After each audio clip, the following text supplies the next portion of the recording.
तो चलिए दोस्तों, अब जो हम लोग स्टार्ट करेंगे वो आधुनिक भारतीय आर्य भाषा को करेंगे। तो प्राचीन हो गया, प्राचीन आर्य भाषा हो गया था। उसके बाद मध्यकालीन आर्य भाषा भी हो गया था। और आज जो है आधुनिक आर्य भाषा करेंगे। तो इसके पहले जो किए थे वो थोड़ा एक शॉर्ट में देख लेते हैं। आर्य भाषा कौन कौन थी? भारतीय आर्य भाषा। तो पहले प्राचीन आर्य भाषा, मध्यकालीन आर्य भाषा और आधुनिक आर्य भाषा। प्राचीन आर्य भाषा में दो थे, एक वैदिक संस्कृत और लौकिक संस्कृत। प्राचीन आर्य भाषा के 2000 ईसा पूर्व से 500 ईसा पूर्व तक था। तो वैदिक संस्कृत का जो समय था 2000 ईसा पूर्व से 1000 ईसा पूर्व तक, और लौकिक संस्कृत का 1000 ईसा पूर्व से 500 ईसा पूर्व। उसके बाद आया मध्यकालीन आर्य भाषा, जो कि इसका समय था 500 ईसा पूर्व से 1000 ईस्वी तक। इसका पाली, प्राकृत और अपभ्रंश था। तो पाली का समय था 500 ईसा पूर्व से 1 ईस्वी तक, और प्राकृत का 1 ईस्वी से 500 ईस्वी तक, और अपभ्रंश तथा अवहट का 500 ईस्वी से 1000 ईस्वी तक। उसके बाद आधुनिक आर्य भाषा, जो कि अभी हम स्टार्ट करेंगे। इसमें हिंदी, बंगला, उड़िया, मराठी आ जाता है, जो कि 1000 ईस्वी से लगातार अभी चल रहा है। प्राचीन आर्य भाषा में जो देखे थे वैदिक संस्कृत और लौकिक संस्कृत को, तो वैदिक संस्कृत को जो प्राचीन संस्कृत में कहा जाता है, जो कि दुनिया की सबसे प्राचीनतम ग्रंथ ऋग्वेद है। वो जितने भी जो है वो वेद वेदांग लिखे गए थे वो वैदिक संस्कृत में ही लिखे गए थे। उसके बाद लौकिक संस्कृत, इसे जो है क्लासिकल संस्कृत भी कहा जाता है, और अष्टाध्यायी जो है पाणिनि का, वो लौकिक संस्कृत में ही लिखा गया था। उसके बाद मध्यकालीन आर्य भाषा जो है वो पाली, प्राकृत, अपभ्रंश तथा अवहट। मध्यकालीन आर्य भाषा का समय क्या था? इसका समय था 500 ईसा पूर्व से 1000 ईस्वी तक। तो सबसे पहले अब पाली पाली का समय क्या था? 500 ईसा पूर्व से 1 ईस्वी तक। तो पाली, इसे जो है बौद्ध बौद्ध भाषा भी कह सकते हैं, या बौद्ध बौद्ध बौद्ध साहित्य की जो रचना है त्रिपिटक, वो इसी में हुआ था। तो इसे जो है बौद्ध साहित्य को पालने या रक्षा करने वाले भी कह सकते हैं। ठीक है। पाली को हम बौद्ध प्राकृत भी कहते हैं, क्योंकि सारे साहित्य जो है त्रिपिटक सब इसी में लिखा गया था। त्रिपिटक जो है सूत पिटक, विनय त्रिपिटक पिटक में कौन कौन से ग्रंथ आते हैं? सूत पिटक, विनय पिटक और अभिधम पिटक। उसके बाद प्राकृत भाषा, जो कि 1 ईस्वी से 500 ईस्वी तक था। इसे जैन भाषा भी कहते हैं, क्योंकि जैन की जो ज़्यादातर साहित्य थे वो इसी भाषा में लिखी गई थी। किसमें? प्राकृत भाषा में। तो इसलिए इसे जैन भाषा भी कहते हैं। इनका एक व्याकरण था, कौन सा? प्राकृत प्रकाश, जो कि वररुचि ने लिखा है। वररुचि का कौन सा व्याकरण था? प्राकृत प्रकाश। और हेमचंद्र का एक व्याकरण था प्राकृत व्याकरण नाम से। तो वररुचि का प्राकृत प्रकाश और हेमचंद्र का प्राकृत प्रकाश। राजशेखर ने प्राकृत को मीठी तथा संस्कृत को कठोर भाषा कहा था। हेमचंद्र को जो प्राकृत का पाणिनि कहा जाता है। प्राकृत का पाणिनि किसे कहा गया था? तो हेमचंद्र को। तो अपभ्रंश भी कर लिए थे, जिसका कि समय था 500 ईस्वी से 1000 ईस्वी तक। तो वाग्भट और हेमचंद्र ने जो है अपभ्रंश को ग्राम भाषा कहा था। वाग्भट और हेमचंद्र जो है अपभ्रंश को क्या कहा था? ग्राम भाषा कहा था। तो अपभ्रंश शब्द का सर्वप्रथम प्रयोग जो वो चांड ने किया था। किसमें? प्राकृत, अपनी पुस्तक प्राकृत लक्षण में किया था। और रामचंद्र शुक्ल के अनुसार जो अपभ्रंश नाम पहले जो है वल्लभी के राजा धारसेन द्वितीय शिलालेख में मिलता है, जिसमें वह अपने पिता घोषसेन को संस्कृत, प्राकृत और अपभ्रंश का तीनों का ज्ञाता कहा था। अपभ्रंश भाषा अपभ्रंश और पुरानी हिंदी के बीच की कड़ी मानी जाती है, जिसे कि सुनीता कुमार चटर्जी ने कहा था। अपभ्रंश का प्रमाणिक प्रयोग जो पतंजलि के महाभाष्य में मिलता है, और अपभ्रंश शब्द का भाषा के अर्थ में प्रयोग जो है चांड ने किया था। किसमें? अपने पुस्तक प्राकृत लक्षण में। और अपभ्रंश का प्रथम प्रयोग शुक्ल के अनुसार धारसेन के द्वितीय शिलालेख में मिलता है, जिसमें वो अपने पिता को तीनों का ज्ञाता कहा था। तो आचार्य दांडी जो है वो आभीरों की भाषा कहा है अपभ्रंश को। भरत मुनि ने कहा है अभीरों की। वाग्भट और हेमचंद्र ने क्या कहा है? अपभ्रंश को ग्राम भाषा कहा है। किशोरीदास वाजपेयी जो है अपभ्रंश को नौना की भाषा कहा है। और धनपाल के द्वारा जो भविष्य लिखा गया था वो अपभ्रंश का प्रथम प्रबंध काव्य माना जाता है। धनपाल के द्वारा रचित जो है भविष्य, वो अपभ्रंश का प्रथम महाकाव्य, प्रथम प्रबंध काव्य माना जाता है। डॉक्टर याकोबी जो इसका संपादन किया था। अपभ्रंश में लिखे अन्य रचना पामचरी और महापुराण। तो पामचरी जो है शंभु ने लिखा था, और महापुराण पुष्यदंत ने। पामचरी जो रामकथा पर आधारित है, और महापुराण जिन 63 महापुरुषों का वर्णन है। अपभ्रंश के भेद जो है और अपभ्रंश के भेद मार्कंडेय ने किया था। 3 भेद कौन कौन? नागर, उपनागर, बराचर। नागर जो गुजरात की बोली है, उपनागर राजस्थान की बोली है, बराचर जो है सिंध राज्य की बोली है। और मार्कंडेय का पुस्तक है प्राकृत सर्वस्व। मार्कंडेय प्राकृत सर्वस्व। और याकोबी ने 4 भागों में बांटा था, पूर्वी, पश्चिमी, उत्तरी और दक्षिणी। और इसका याकोबी का पुस्तक है सत्य कुमार चिरो। तगाड़े ने 3 भेद किया था, पूर्वी, पश्चिमी और दक्षिणी। डॉक्टर हृदय बहरी ने 7वीं सदी से 11वीं सदी तक का अपभ्रंश का स्वर्णकाल का। डॉक्टर हृदय बहरी जो 7वीं से 11वीं सदी तक के समय को अपभ्रंश का स्वर्णकाल कहा। हिंदी का विकास क्रम क्या है? तो संस्कृत, सबसे पहले संस्कृत, उसके बाद पाली, उसके बाद प्राकृत, प्राकृत के बाद आया अपभ्रंश, अपभ्रंश के बाद अवहट, अवहट के बाद हिंदी। अपभ्रंश और अपभट्ट के बीच के काल क्या कहा है? अपभ्रंश और अपभट्ट के बीच के काल को क्या कहा है? समकृति काल, संक्रांति संक्रांति काल। अपभ्रंश के ही भेद में आ जाते हैं शेरसोनी, पैसाची, महाराष्ट्री और मागधी। अब जो हम लोग पढ़ेंगे, हम शेरसोनी को पढ़ेंगे, शेरसोनी अपभ्रंश को। उनके बाद अपभट्ट जो है वो अपभट्ट भी पढ़ लिए थे, चूंकि इसका सर्वप्रथम प्रयोग जो है वो वर्ण रत्नाकर में, इन शब्द का उपयोग जो है वर्ण रत्नाकर में मिला है, जो कि हरदेव भरदी के अनुसार, जिसकी रचना ज्योतिश्वर ठाकुर ने किया था। प्राकृत पेंगलम जो है वो, प्राकृत पेंगलम की भाषा को बंशीधर ने अपभट्ट माना। संदेश राशक जो वो अपभट्ट भाषा में लिखी गई थी। विद्यापति की जो कीर्ति लता पुस्तक है वो अपभट्ट भाषा माना गया है। पुरानी हिंदी का समय जो 12वीं से 14वीं सदी तक है। रोड कवि की जो रचना है वो राउलवेल है, जिनमें कि मात्र एक ऐसी कृति है जिसमें कि एक भाषा के लक्षण मिलते हैं। शुक्ल ने आरंभिक हिंदी की शुरुआत जो है सिद्धों की वाणियों से माना है। चंद्रन शर्मा गुलेरिया ने राजा मुंज को पुरानी हिंदी का प्रथम कवि माना। चंद्रन शर्मा गुलेरिया ने राजा मुंज को पुरानी हिंदी का प्रथम कवि माना। अपभ्रंश को रामचंद्र शुक्ल ने प्राकृत भाषा माना। अपभ्रंश को राजा रामचंद्र शुक्ल जो है वो प्राकृत भाषा माना। चंद्रन शर्मा गुलेरी ने पुरानी हिंदी माना। चंद्रन शर्मा गुलेरी ने पुरानी हिंदी माना किसको? अपभ्रंश को। विद्यापति ने कीर्ति लता कीर्ति पताका पुस्तक रचना की। दोहा जो मूलतः अपभ्रंश भाषा की ही छंद है। तो अब जो है हम लोग न्यू टॉपिक स्टार्ट कर रहे हैं, आधुनिक भारतीय आर्य भाषा। तो क्या पढ़ेंगे अब हम लोग? आधुनिक भारतीय आर्य भाषा। सर्वप्रथम 1880, इसका समय क्या था? 1000 ईस्वी से अब तक यानी चल ही रहा। तो सर्वप्रथम 1880 ईस्वी में आधुनिक भारतीय आर्य भाषा का वर्गीकरण, आधुनिक भारतीय आर्य भाषा का वर्गीकरण जो वो हॉर्नेले नामक विद्वान ने किया। किसने? हॉर्नेले नामक विद्वान ने किया। हॉर्नेले ने मध्य देश यानी कि भारत के मध्य राज्यों की, राजस्थान, मध्य प्रदेश, छत्तीसगढ़ सब जो है, तो हॉर्नेले ने मध्य देश यानी भारत के मध्य राज्य तथा केंद्र के आर्य को भीतरी आर्य, केंद्र के आर्य दिल्ली के पास के आर्य को भीतरी आर्य और चारों ओर फैले आर्य को बाहरी आर्य कहा। यानी देश के चारों ओर जो फैले होंगे उसको बाहरी आर्य कहा। उसके बाद अपभ्रंश, हिंदी के भौगोलिक विस्तार एवं रूप को देखते हैं। तो अपभ्रंश टोटल हिंदी में कुल बोलियां जो है वो 17 या 18 है। कभी कभी जो है इसको दक्षिणी को हटा देते हैं तो 17, और नहीं तो जोड़ देते हैं तो वो 18। ठीक है। तो टोटल अपभ्रंश कितने हैं? 3। उपभाषा कितने हैं? 5। और बोली कितने हैं? 17 या 18। तो अपभ्रंश टोटल कितने हैं भारत में? टोटल अपभ्रंश 3 है। कौन कौन? शेरसोनी अपभ्रंश, मागधी अपभ्रंश और अर्धमागधी अपभ्रंश। कौन कौन? शेरसेनी, मागधी और अर्धमागधी। तो शेरसेनी ये जो है इसमें इसकी उपभाषा कौन कौन सी है? राजस्थानी हिंदी, पहाड़ी हिंदी और पश्चिमी हिंदी। और मागधी की उपभाषा क्या है? तो बिहारी है। और अर्धमागधी की उपभाषा क्या है? वो पूर्वी हिंदी है। अर्धमागधी क्या है? पूर्वी हिंदी है। तो मागधी में जो है, मागधी उपभाषा बिहारी हिंदी है जो कि बिहार में आ गया टोटल, और अर्धमागधी तो वो पूर्वी हिंदी है जो कि पूर्वांचल, जो कि यूपी का पूर्वांचल आ गया। उसके बाद मध्य प्रदेश, कुछ छत्तीसगढ़, ये सब की भाषा आ जाएंगी अर्धमागधी में। ठीक है, यानी कि पूर्वांचल। तो सबसे पहले हम शेरसोनी को स्टार्ट कर देते हैं। शेरसोनी की भाषा क्या है? उपभाषा राजस्थानी हिंदी, पहाड़ी हिंदी और पश्चिमी हिंदी। तो राजस्थानी हिंदी की बोली कौन कौन सी है? तो राजस्थानी हिंदी की है मारवाड़ी, मालवी, मेवाती, जयपुरी, ढूंढानी। तो मारवाड़ी, मालवी, मेवाती, जयपुरी और ढूंढानी राजस्थानी हिंदी में कौन कौन सी बोली है? मारवाड़ी, मालवी, मेवाती, जयपुरी और ढूंढानी।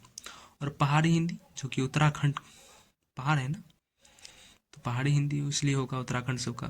तो पहाड़ी हिंदी में कौन कौन सी? कुमाऊनी और गढ़वाली। पहाड़ी हिंदी कौन कौन सी? कुमाऊनी और गढ़वाली।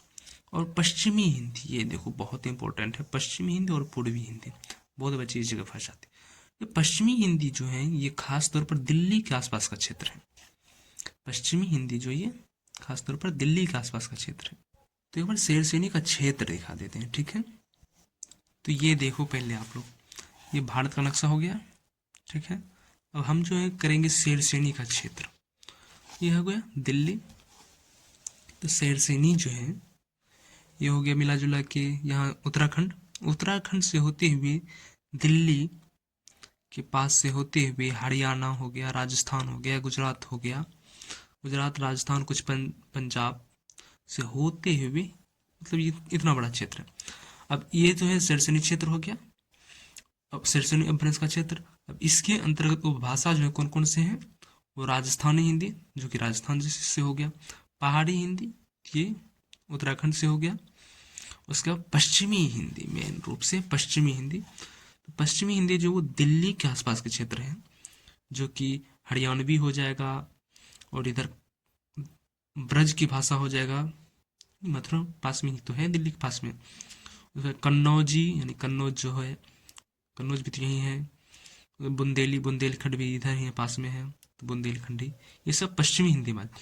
तो ये सब सारा जो है ये शैरसैनी का क्षेत्र है। इसके अंदर राजस्थानी हिंदी ये हो गया, और पश्चिमी हिंदी जो है ये दिल्ली के पास का क्षेत्र हो गया, उत्तराखंड वाला ये पहाड़ी हिंदी हो गया।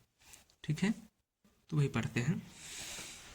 तो पश्चिमी हिंदी जो है राजस्थानी हिंदी मारवी, मालवी, मेवाती, जयपुरी, ढूंढानी। पहाड़ी हिंदी में कौन कौन सी आते हैं बोली, कुमाऊनी और गढ़वाली। और पश्चिमी हिंदी में तो कौरवी, खड़ी बोली, कौरवी खड़ी बोली जो कि दिल्ली के पास में बोला जाता है, हरियाणवी, दक्षिणी, उसके बाद ब्रज भाषा, कन्नौजी और बुंदेली। पश्चिमी भाषा जो दिल्ली के पास के क्षेत्र का है। उसके बाद आ जाओ मागधी में। मागधी जो वो बिहारी हिंदी है। मगध, मगध कहाँ पड़ता, बिहार में, तो मागधी का अपभ्रंश कहाँ होगा, बिहार में। इसमें जो है मगही, भोजपुरी और मैथिली। मगध कहाँ पर है जी, बिहार में ही ना। और आधा मगध था कहाँ पर, यूपी में। मेन मगध कहाँ था, बिहार में, और आधा मगध पूर्वांचल तरफ, मतलब बिहार से सटा हुआ जो सीमा था। तो अर्धमागधी पूर्वी हिंदी हो गया। अर्धमागधी जो पूर्वी हिंदी यानी पूर्वांचल की हिंदी। इसमें जो है अवधि, अवध यानी कि कौशल, और बघेली और छत्तीसगढ़ी। तो अवधि, बघेली और छत्तीसगढ़ी ये सब भाषा बोली जाती है। तो हिंदी की कुल जो है 5 उपभाषाएं हैं, तथा हिंदी में कुल 18 बोलियां हैं। ठीक, अब इसको थोड़ा मैप से अच्छे से समझते एक बार और। सबसे पहले जो है ये भारत का मैप है, ठीक है। अब हिंदी भाषी क्षेत्र को देखते हैं। क्या रेड से जो ये लाइनें हैं, रेड से यहाँ से हिमाचल होते हुए, जैसलमेर होते हुए, छत्तीसगढ़, उड़ीसा, वेस्ट बंगाल, कुछ झारखंड, बिहार होते हुए, इतना बड़ा जो क्षेत्र है ये हिंदी भाषी क्षेत्र है। क्या, हिंदी भाषी क्षेत्र। अब इसी में है एक शैरसैनी क्षेत्र, अर्धमागधी क्षेत्र और मागधी क्षेत्र। तो शैरसैनी क्षेत्र जो है ये यहाँ से उत्तराखंड से उत्तराखंड, राजस्थान, गुजरात होते हुए दिल्ली के पास का क्षेत्र जो भी है वो शैरसैनी में आ जाता है। उसके बाद अर्धमागधी में कौन कौन सा आएगा, वो पूर्वांचल, यूपी का अधिकांश हिस्सा पूर्वांचल, उसके बाद उज्जैन, भोपाल, इंदौर यानी मध्य प्रदेश, छत्तीसगढ़ का कुछ हिस्सा होते हुए, बिहार से सटते हुए, ये जो है अर्धमागधी का हो जाएगा। और मागधी का क्षेत्र क्या है, मगध यानी कि बिहार। तो यानी लोगों को जो सब सवाल आता है, ज़्यादातर कन्फ्यूजन होता है पूर्वी हिंदी और पश्चिमी हिंदी, चूँकि पूर्व में ये, पश्चिम में ये, पश्चिम में कहता है ये, तो नहीं, पश्चिम जो है वो दिल्ली के आसपास की भाषा है। ठीक है, ये नहीं कि गुजरात के आसपास की। पश्चिमी हिंदी जो कौन बोलेगा, पश्चिमी हिंदी की इनमें से कौन सी भाषा है, तो पश्चिमी हिंदी में दिल्ली के आसपास की कौन कौन सी भाषा है, तो कौन कौन सी है, तो खड़ी बोली है। खड़ी बोली कहाँ बोली जाती है, दिल्ली में। हरियाणवी कहाँ है, दिल्ली के पास है। और दक्षिणी, उसका दक्षिणी कभी कभी हटा ही देता है। ब्रज भाषा कहाँ पर है, दिल्ली के पास में। कन्नौजी दिल्ली के पास में, बुंदेली दिल्ली के पास में। तो कौड़वी, हरियाणवी, ब्रज भाषा, कन्नौजी और बुंदेली सब दिल्ली के आसपास में है। और ये सब क्या है, पश्चिमी हिंदी। तो पश्चिमी हिंदी जो है वो दिल्ली के आसपास का क्षेत्र है। और पूर्वी हिंदी जैसे पूछ दिया, तो पूर्वी हिंदी जैसे समझ लिया तो पूर्वांचल समझ लो। पूर्वांचल होते हुए मध्य प्रदेश की कुछ भाषा। तो पूर्वांचल में क्या बोली जाएगी, अवधि बोली जाएगी। अवध कहाँ पर है, यहाँ यूपी में बीच साइड में, तो अवध हो गया। उसके बाद बघेली हो गया, और क्या, छत्तीसगढ़ी हो गया। तो अवधि, बघेली और छत्तीसगढ़ी। ठीक, और मागधी ये तो बिहार में जानते ही हो। अब देखो किस अपभ्रंश से कौन सी भाषा निकला है, ये कुछ लाइनें हैं। तो शैरसैनी से कौन कौन सी निकला है, तो पश्चिमी हिंदी, पश्चिमी हिंदी जो कि दिल्ली के आसपास का क्षेत्र है, पश्चिमी हिंदी, राजस्थानी हिंदी और पहाड़ी। शैरसैनी अपभ्रंश से कौन कौन सी निकला है, पश्चिमी हिंदी और राजस्थानी और पहाड़ी। मागधी से कौन कौन सा निकला है, जो कि पूर्वांचल, समझ लो पूर्वांचल का क्षेत्र, यानी कि ये हो गया अवध, अवधि, सॉरी मागधी बोल रहा है ना, अर्धमागधी नहीं। तो मागधी यानी कि बिहार। मागधी जो है वो बिहार है ना, तो बिहारी संबंधित, बिहारी, बंगाली, उड़िया और असमिया। बिहारी हिंदी जो निकला है वो कौन कौन से निकला है, देख लो, ये बहुत इंपॉर्टेंट लाइन है, ये ना कि बिहारी तक सीमित है। तो बिहारी हिंदी जो है वो बिहारी निकला है, मागधी से बिहारी निकला है, बंगाली निकला है और उड़िया निकला है। बिहारी, बंगाली, उड़िया ये मागधी से निकला है, और अर्धमागधी से पूर्वी हिंदी, जो कि ये अवध का जो क्षेत्र है, अवध से कौन कौन से निकले हैं, अवधी, बघेली और छत्तीसगढ़ी, अवधी, बघेली और छत्तीसगढ़ी। उसके बाद महाराष्ट्री से, महाराष्ट्रीय भाषा था ना वहाँ जो पढ़े थे, तो महाराष्ट्री से मराठी भाषा निकला है, महाराष्ट्री से मराठी भाषा निकला। उसके बाद बराचर या पैसाची से, बराचर और पैसाची से सिंधी या लहठा या पंजाबी, सिंधी, लहठा और पंजाबी निकला है। बराचर या पैसाची से, बराचर पैसाची से सिंधी, लहठा और पंजाबी निकला। ठीक, तो हमें लगता है ये समझ गए होंगे, ये शेरसोनी का क्षेत्र है जिसमें कि राजस्थानी हिंदी आ गया, पहाड़ी हिंदी आ गया, उसके बाद पूर्वी हिंदी है, सॉरी पश्चिमी हिंदी आ गया, दिल्ली के पास का क्षेत्र का पश्चिमी हिंदी आ गया। उसके बाद ये अर्धमागधी बेल्ट हो गया जिसमें कि मगही नहीं, अवधी, बघेली और छत्तीसगढ़ी, अवधी, बघेली और छत्तीसगढ़ी हो गया। और बिहार का जो ये अर्धमागधी क्षेत्र हो गया, सॉरी मागधी क्षेत्र हो गया, जिसमें कि बिहारी हिंदी आता है, मगही, भोजपुरी और मैथिली।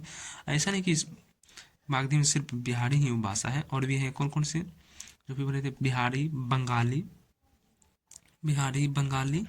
उसके बाद उड़िया, बिहारी, बंगाली, उड़िया, उनके बाद और क्या था, असमिया, उसके बाद और क्या था, असमिया, यहाँ जो है असमिया। ठीक है, बंगाली में सिर्फ वेस्ट बंगाल नहीं, बिहार मतलब पूरा बांग्लादेश भी। ठीक, पूछ देगा बांग्लादेश की भाषा किस भाषा से हुई है, तो बिहारी हिंदी से हुई है भाई साहब। तो सबसे पहले अब जो हम लोग स्टार्ट करेंगे शेरसैनी अपभ्रंश से स्टार्ट करते हैं। और शेरसैनी के कितने 3 भागों में बांटा गया था, कौन कौन, तो राजस्थानी हिंदी, पहाड़ी हिंदी और पश्चिमी हिंदी।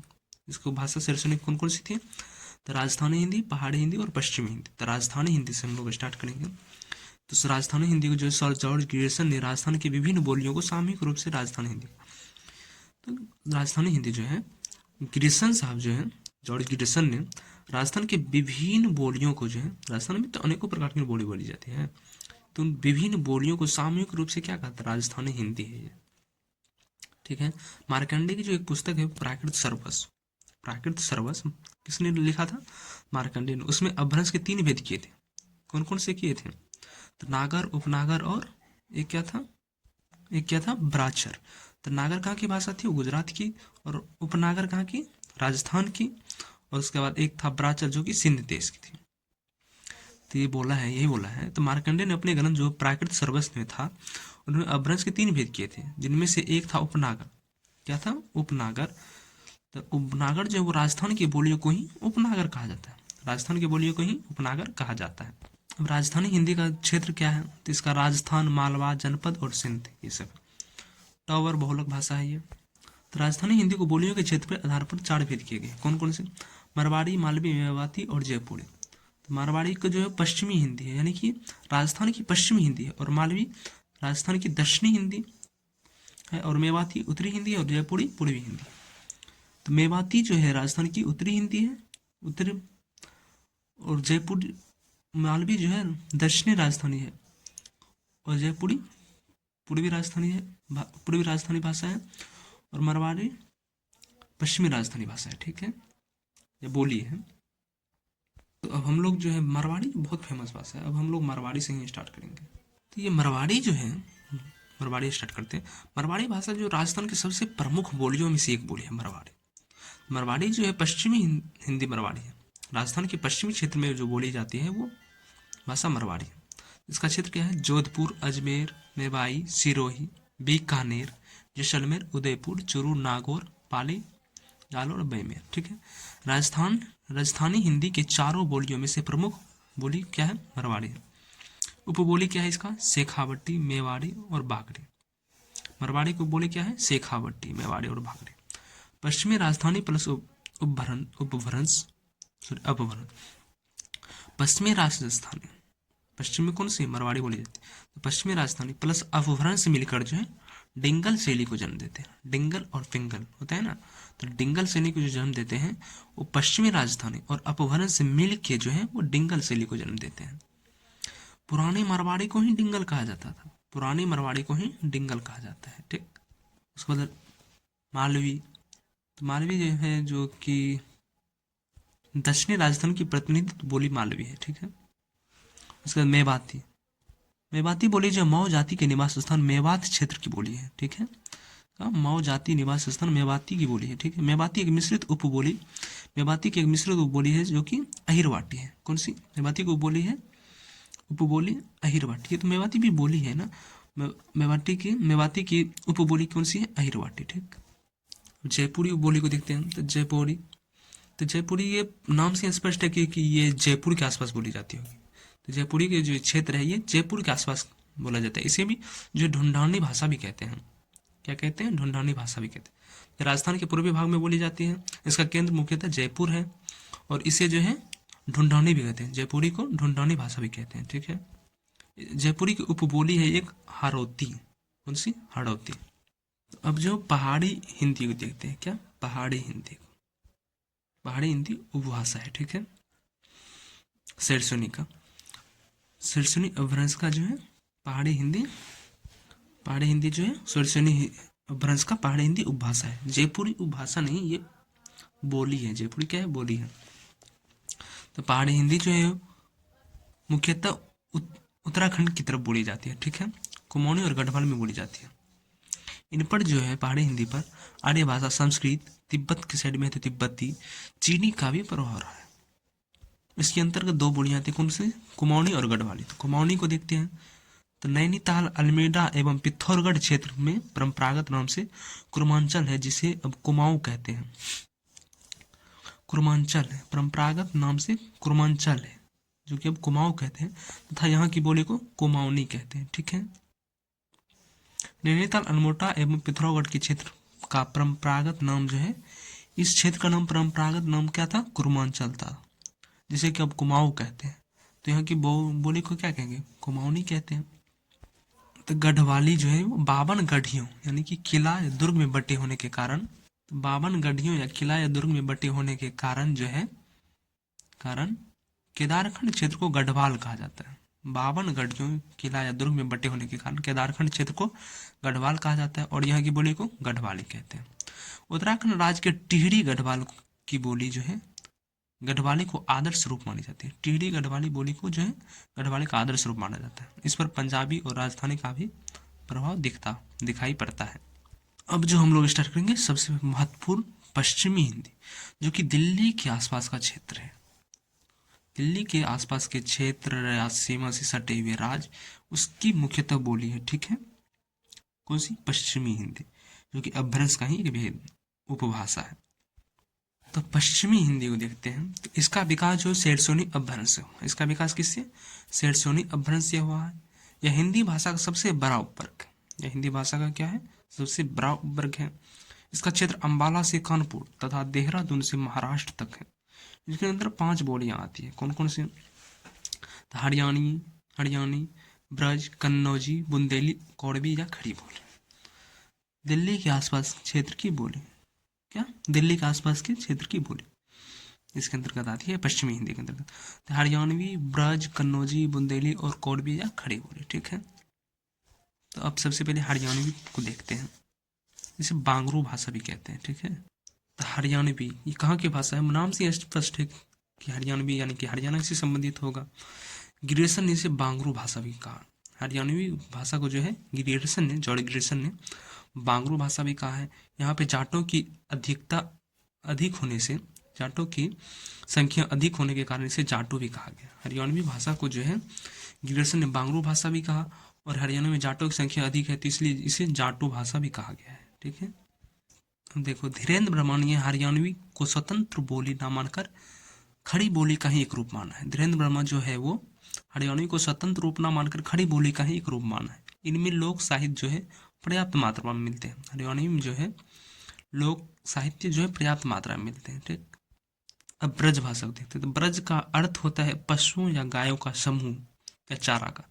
पशुओं या गायों का समूह या चारागाह जहाँ अधिक हो, पशुओं या गायों का समूह जहाँ अधिक हो उस क्षेत्र को ब्रज कहते हैं, ठीक है।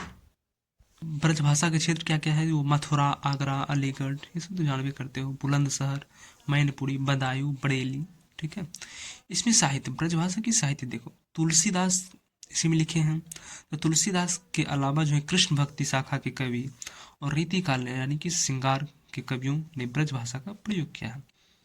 ठीक है, ब्रज भाषा के 3 कालों में विभाजित है। आरंभ जो इसका 1525 ईस्वी से, जिसको एक आदिकाल माना है, 1525 ईस्वी से 1800 ईस्वी तक, जिसको एक मध्यकाल माना है, और 1800 ईस्वी से अब तक का आधुनिक काल माना है। ठीक है, नोट है ब्रजबोली। ब्रजबोली जो है इसका संबंध बंगाल के क्षेत्र से है, ना कि ब्रज भाषा के क्षेत्र से। ठीक है, वो ब्रजबोली का जो है नामांकन सर्वप्रथम ईश्वर चंद्रगुप्त ने किया था। अब जो ब्रज भाषा की कुछ रचनाएं को देखते हैं। ठीक है, इधर कवि है और इधर रचना है। इधर नारायण दास, इसकी रचना कौन सी है? छिताई बर्त। नारायण दास क्या है? नारायण जो है ये छितरायल रहते हैं, कि मतलब एक जगह नहीं रहते, जहाँ चाहो वहीं प्रकट हो जाएंगे, तो छितरायल रहते हैं ना, तो इसलिए नारायण दास की रचना कौन सी है? छिताई बर्त। नंद दास की रूप मंजरी, नंद बाबा नंद की रूप जो कितनी मधुर है, तो नंददास की रचना कौन सी है? रूप मंजरी। तुलसीदास की रचना कौन सी है? वैराग्य संदीपनी, विनय पत्रिका, कृष्ण गीतावली, गीतावली, कवितावली, दोहा। तो देखो तुलसीदास की रचना कौन कौन सी है? वैराग्य, विनय और 4 गो में बलि लगल है, तो 4 बलि प्लस वैराग्य और विनय ब्रज भाषा में लिखा गया है, जो कि ब्रज भाषा में लिखा गया। कौन कौन सी? वैराग्य, विनय, कृष्ण गीतावली, कितावली, कवितावली और दोहावली। जिसमें बलि लगा है वो तुलसीदास की रचना है, और एक वैराग्य और विनय। अब देखो इसको आसान से याद करने का एक तरीका, तुलसीदास क्या थे? वैराग्य थे। साधु संत क्या होते हैं? वैराग्य होते हैं। तो विनय करते हैं किससे? भगवान कृष्ण से। और वो गीता लिखते हैं। क्या लिखते हैं? गीता। गीता किस रूप में लिखते हैं? कविता के रूप में, जिसमें कि दोहा का इस्तेमाल करते हैं। तो भगवान तुलसीदास जो है वो वैराग्य थे, वैराग्य थे और विनय करते थे किससे? भगवान कृष्ण से, जिसमें कि वो गीता की रचना की। गीता किस रूप में रचना की? कविता के रूप में। और कविता किस रूप में था? तो दोहा के रूप में। ठीक है, तो 4 वली जिसमें लगा तुलसीदास की रचना, और वैराग्य और विनय, जो कि ब्रज भाषा में लिखा गया है। नाभादास की रचना कौन सी है? भक्तमाल। नाभादास की रचना कौन सी है? भक्तमाल। सूरदास की रचना कौन सी है? सूर सागर और साहित्य लहरी। सूरदास की रचना कौन सी है? सूर सागर और साहित्य लहरी। सूर सागर और साहित्य लहरी किसकी रचना है? सूरदास की। सूर सागर, सूर सागर से ये तो स्पष्ट ही हो जाएगा कि सूरदास की रचना है, सूर। और एक है साहित्य लहरी। साहित्य लहरी किसकी रचना है? सूरदास की। तो सूर सागर और साहित्य लहरी किसकी रचना है? सूरदास की। और बिहारी कौन सी रचना है? तो बिहारी सतसई। बिहारी कौन सी रचना है? बिहारी सतसई। बिहारी सतसई किसकी रचना है? बिहारी की। या सतसई किसकी रचना है? तो बिहारी की। ठीक है, तो अब जो है वो कन्नौजी बोली को देखते हैं। ये भी पश्चिमी हिंदी का, पश्चिमी हिंदी का कौन सा था? दिल्ली के आसपास का क्षेत्र का, तो कन्नौज। तो कन्नौजी शब्द जो है संस्कृत के कन्याकुब्ज शब्द से विकसित हुआ है। कन्नौज जिला इसका क्या था? कन्नौज का जो था प्राचीन नाम पंचाल था। तो उत्तर प्रदेश के शाहजहाँपुर, हरदोई, कन्नौजी, इटावा आदि बोली जाती। कन्नौज जनपद का पुराना नाम क्या था? वो पंचाल था। ठीक, बुंदेली या बुंदेलखंड की भाषा है, जो कि झांसी के आसपास जो बोली जाती है। ठीक है, छतरपुर, ग्वालियर आदि में। हिंदी भाषा की प्रसिद्ध लोक गाथा जो है आल्हा, मूलतः बुंदेली की एक उपबोली बनावड़ी में लिखा गया था। बुंदेली की जो है एक उपबोली है, कौन सी? बनावड़ी। इसी में लिखा गया था आल्हा की नाटक जो है वो। तो हिंदी प्रदेश के प्रसिद्ध लोक गाथा जो कि आला रुदल वाला होते हैं, मूलतः बुंदेली की एक उपबोली जो बनावड़ी है, इसी बनावड़ी भाषा में लिखा गया था। ठीक है, बनावड़ी जो है बुंदेली की उपबोली है।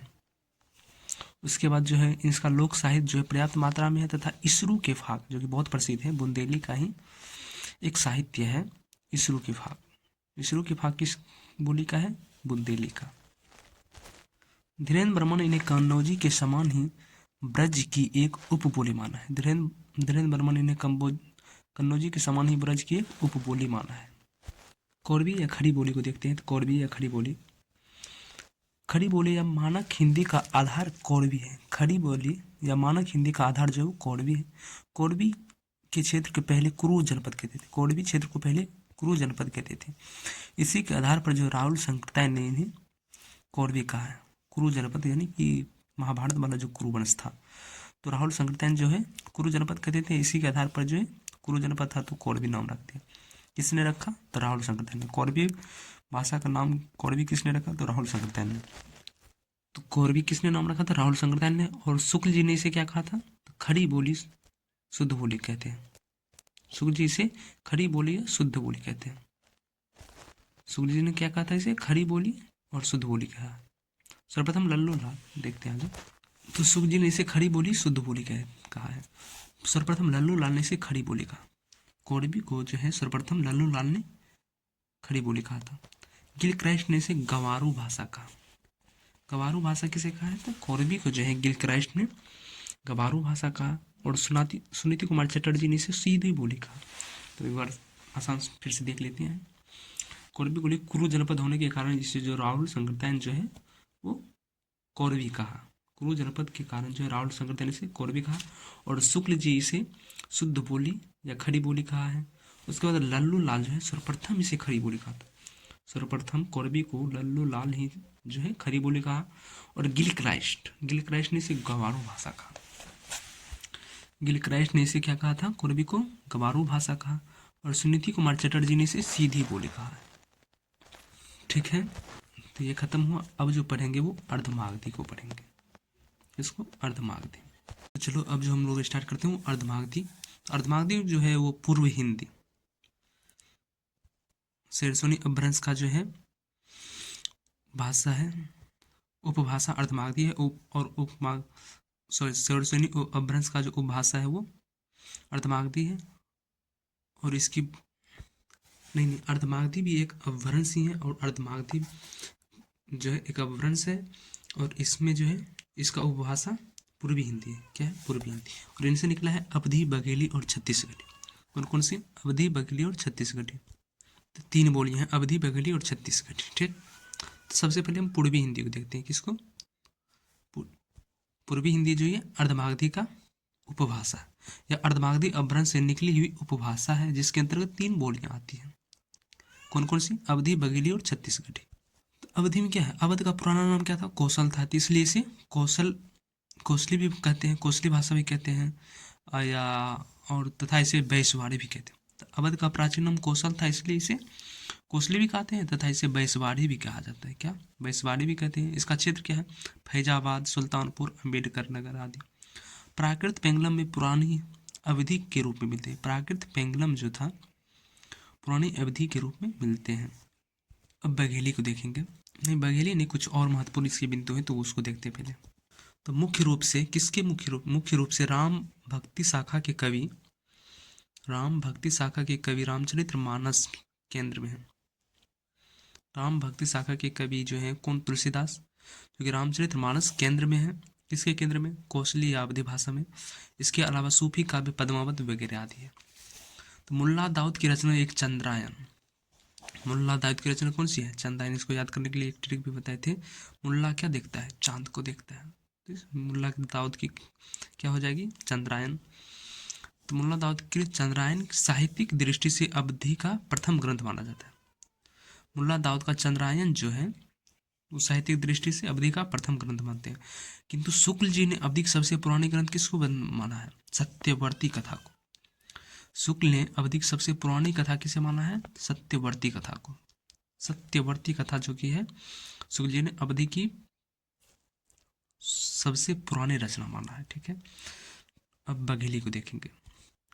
तो बघेली को दक्षिणी अवधी भी कहते हैं। बघेली को क्या कहते हैं, दक्षिणी अवधी भी कहते हैं, क्योंकि अवध का क्षेत्र वहां तक था ना, तो इसे दक्षिणी अवधी भी कहते थे। बहुत विस्तार था ना अवध, तो बघेली को दक्षिणी अवधी भी कहते थे। इस बोली का क्षेत्र रीवा है, अतः इसे रिवाई भी कहते हैं। इसे क्या कहते हैं, रिवाई भी। बघेली को रिवाई भी कहते हैं।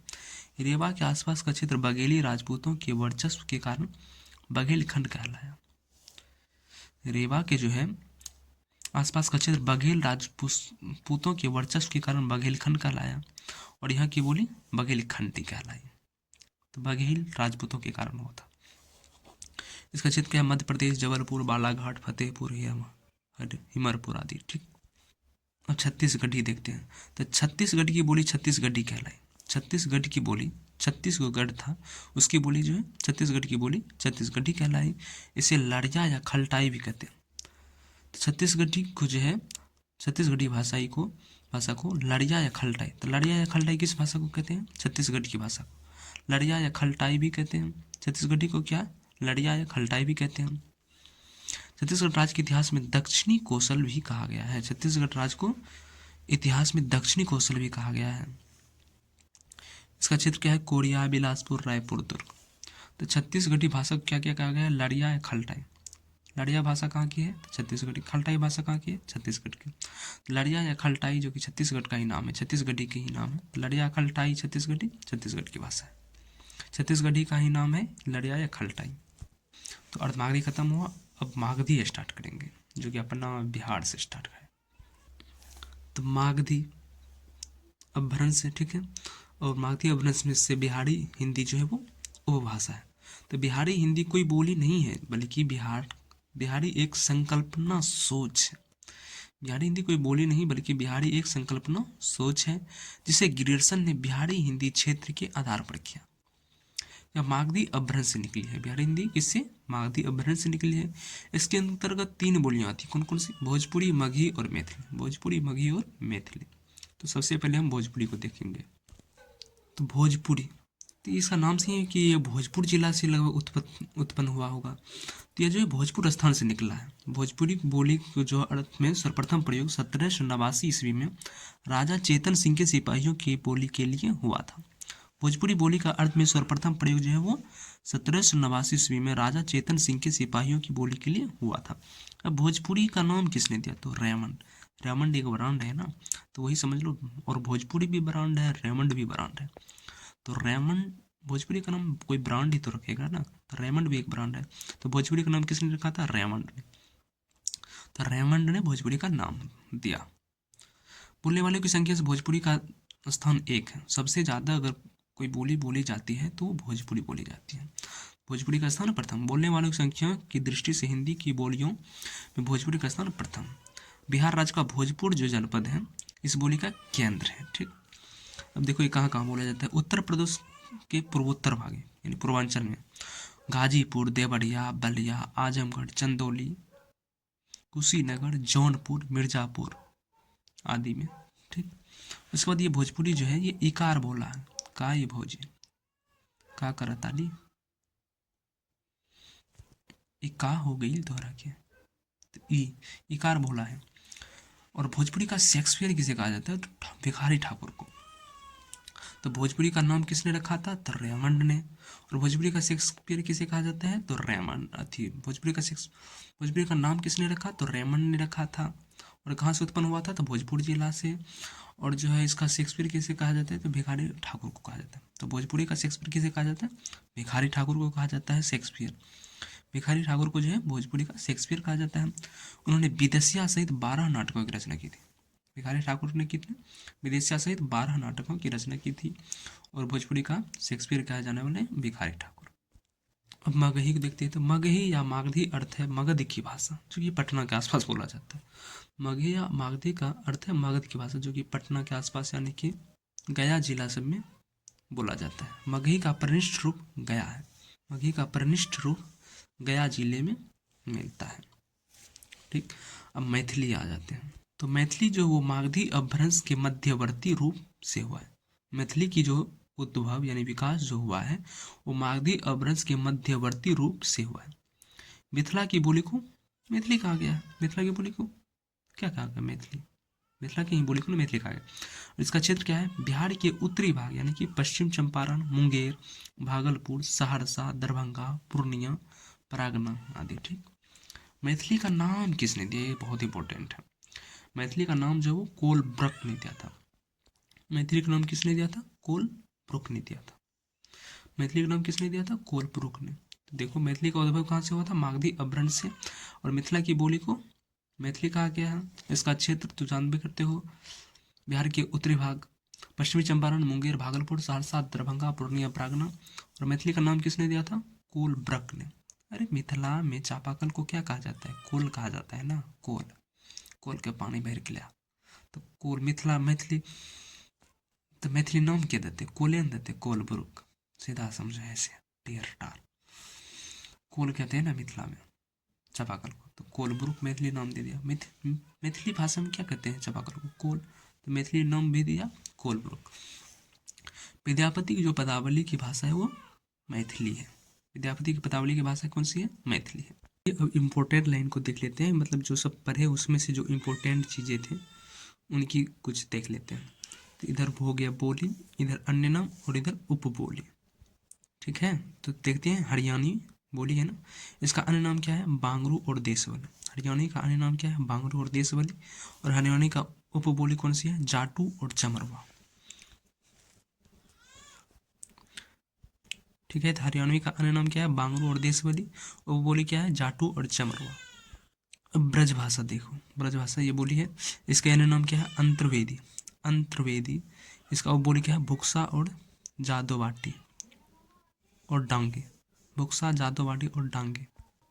और बुंदेली बोली की अन्य नाम क्या है, बुंदेलखंडी। बुंदेली का अन्य नाम क्या है, बुंदेलखंडी। और इसकी एक उपबोली है बनावड़ी, जिनमें कि आल्हा नामक नाटक की रचना हुई थी। किसमें हुई थी, बनावड़ी में। तो बुंदेली की अन्य नाम क्या है, बुंदेलखंडी। और इसकी एक उपबोली है बनावड़ी।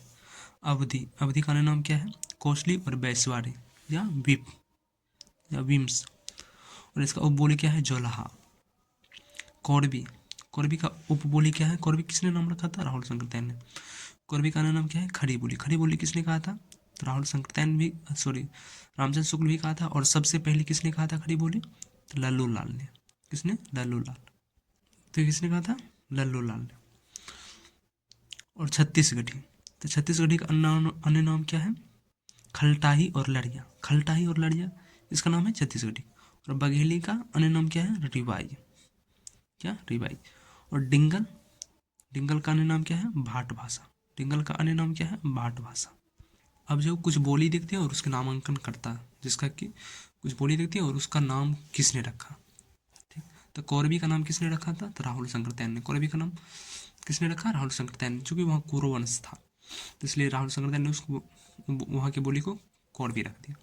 और ब्रज बोली किसने नाम रखा था, तो ईश्वर चंद्र गुप्त ने। ब्रज बोली किसने नाम रखा, ईश्वर चंद्र गुप्त ने। बिहारी हिंदी का नाम किसने रखा, तो गिरिशन ने। और राजस्थानी हिंदी किसने रखा, गिरिशन ने।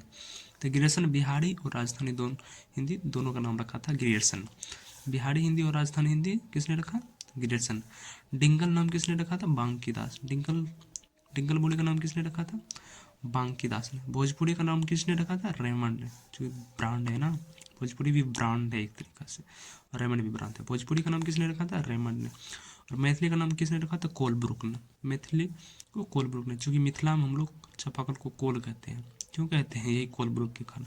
तो मैथिली का नाम किसने रखा था, कोलब्रुक ने। तो कुछ जो है और महत्वपूर्ण चीज़ देखते हैं। तो अपभ्रंश से आधुनिक भारतीय आर्य भाषाओं का विकास। तो अपभ्रंश इधर हो गया और इधर आधुनिक आर्य भाषा। तो शेरसुनी अपभ्रंश से किसका किसका हुआ, पश्चिमी हिंदी, राजस्थानी, गुजराती और पहाड़ी हिंदी। पश्चिमी से किस किस का हुआ, शेरसोनी अपभ्रंश से पश्चिमी हिंदी, जिसमें कि दिल्ली के आसपास का क्षेत्र था, कौन सा, कौरवी और कौन कौन सा, ब्रज, हरियाणवी भाषा आता है।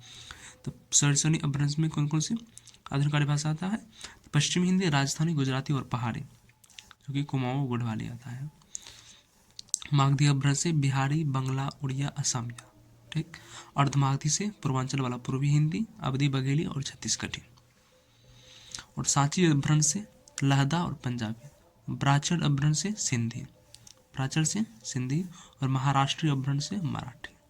तो यहाँ पर हमारा वो भाषा वाला जो टॉपिक है वो खत्म हुआ। अब अगले टॉपिक में हम लोग स्टार्ट करेंगे राजभाषा, जो कि हिंदी है हमारा, वही राजभाषा स्टार्ट करेंगे। ठीक, तो चलिए मिलते हैं नेक्स्ट पार्ट में। यहाँ तक के लिए धन्यवाद।